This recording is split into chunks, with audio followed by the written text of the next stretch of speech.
twese abatuye isi bibarwa ko turi miliyari 7 na miliyoni 910. Nyamara ikigo mpuzamahanga gishinzwe itumanaho ITU International Telecommunication Union muri 2021 cyagaragaje ko ku isi hose hari amatelefone agera kuri miliyari 15 zose. Bivuze ko muri 2021 ku isi hose hari amatelefone akubye kabiri abayituye bose, ndavuga isi. Umubare w'izi telefone kandi wakomeje kwiyongera umunsi ku munsi, kuko byibura kugeza kuri 42% kw'abana buzuza imyaka 10 ku isi hose baba batunze telefone zabo bwite. 53% ku bafite imyaka 11 nabo baba baramaze kwibika agakoresho kamaze kuba inshuti yacu magara, kandi aba bose naba batunze zimwe zigezweho zitwa smartphones. Ese waruzwi izi telefone dutunze aricyo gikoresho cya mbere gikoreshwa n'abantu benshi kandi kigakoreshwa cyane ku isi hose? Bisa nkaho izi telefone dutunze zamaze kuba bimwe mu bintu bya mbere dukenera buri munsi mu buzima bwacu, primary needs, ku buryo kuri bamwe kuzamburwa bisa nko kubambura ubuzima bwabo. Isibye ko hari abazikoresha mu gukorera amafaranga binyuze mu buryo bwa online. Ubyumve neza ko mu munsi umwe gusa ku isi hose haba habayeho guhamagarana inshuro miliyari 2 na miliyoni 500 hagati mu matelefone asaga miliyoni 300. Ubwo bibarwa ko byibura telefone imwe ikoreshwa mu buryo busanzwe ihamagara cyangwa igahamagarwa inshuro 8 mu masaha 24 gusa. Uku guhamagarana hafi ya kose kuba hakoreshejwe simukadi z'isosiyete y'itumanaho y'Abashinwa China Mobile, isanzwe ifite abafatabuguzi cyangwa se abayikoresha basaga biliyoni 1.4 million, ariko ikorera mu Bushinwa gusa. Naho ku isi hose simukadi ikoreshwa cyane muri uku guhamagarana kose ni simukadi sosiyete y'itumanaho ya Airtel, ikorera hirya no hino ku isi hose, yewe inasanzwe ikorera hano mu Rwanda. Simukadi za Airtel zikoreshwa n'abasaga miliyoni 496,910 dushingiye kuri raporo muri 2021, kandi ikorera mu bihugu bisaga 18 byose byiganjemo ibyo muri Aziya ndetse n'ibyo muri Afurika.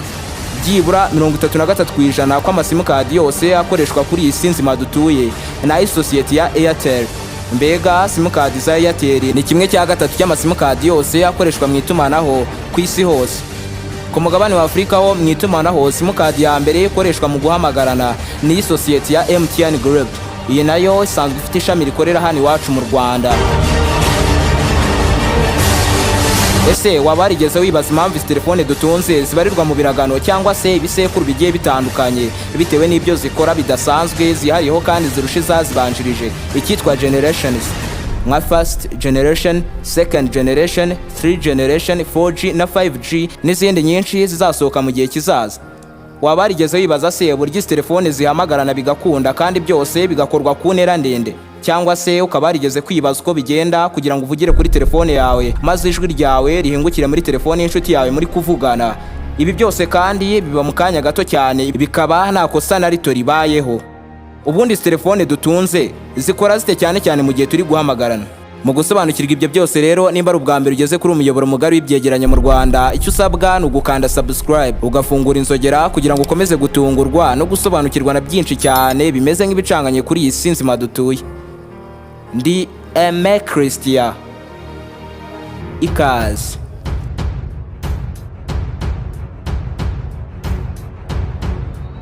Iyo uri kuvugana n'umuntu kuri telefone yawe, ijwi ryawe rifatwa na mikrofone y'iyo telefone utunze maze ikarihinduramo amasinyare yo mu bwoko bwa digital.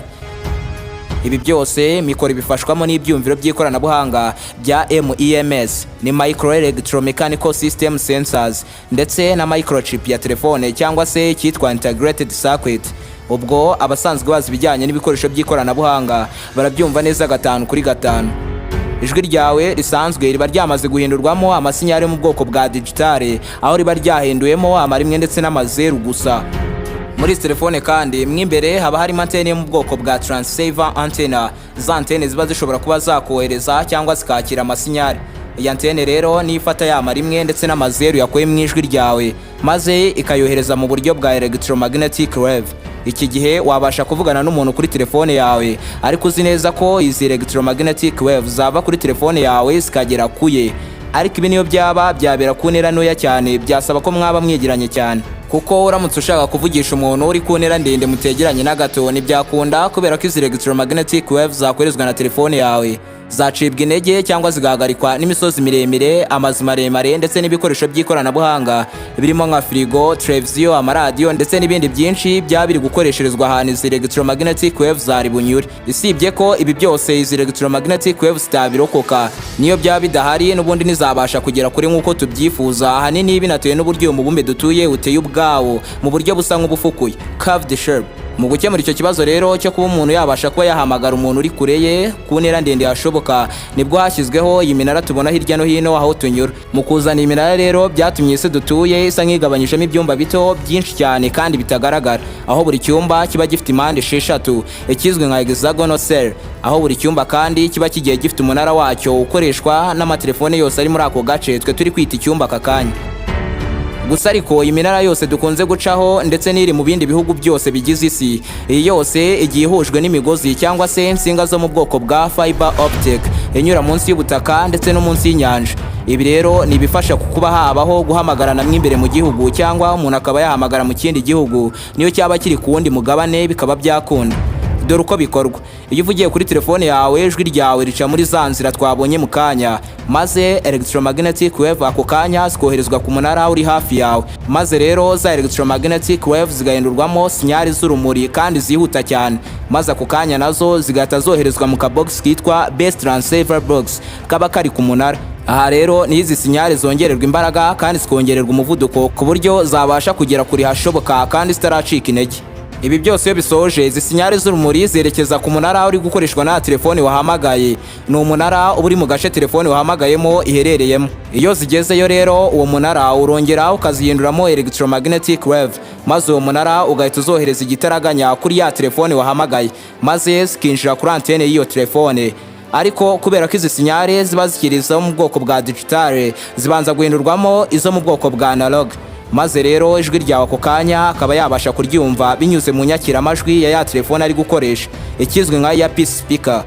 Ibi byose biba mu kanya gato cyane ku buryo iyo uri kuvugana n'umuntu kuri telefone ari nkaho muba mwegeranye amaso ku maso, cyane cyane nk'abakoresha itumanaho ryo guhera ku kiragano cyangwa se igisekuru cya 4 4th generation cyangwa se 4G nimba ababyumva biboroheye gutyo.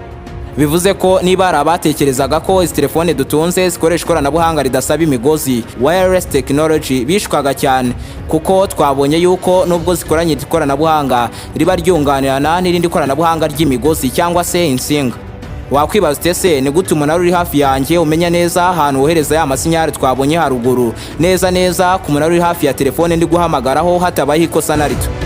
Mu kwirinda icyo kibazo rero cy'uko umunara ushobora kwibeshya aho wohereza amasinyari bitewe n'aho ushaka guhamagara, hifashishwa icyitwa MSC, Mobile Switching Center, igenzura iminara kandi ikayihuza n'amatelefone dutunze. Ubwo mu Rwanda MSC ni nk'ishami ry'isosiyete y'itumanaho riri hafi yawe. Ni ahantu haba hari amakuru yose ashoboka ku masimukadi yose yaguriwe muri ako gace ndetse n'amasimukadi yose akoresherezwa.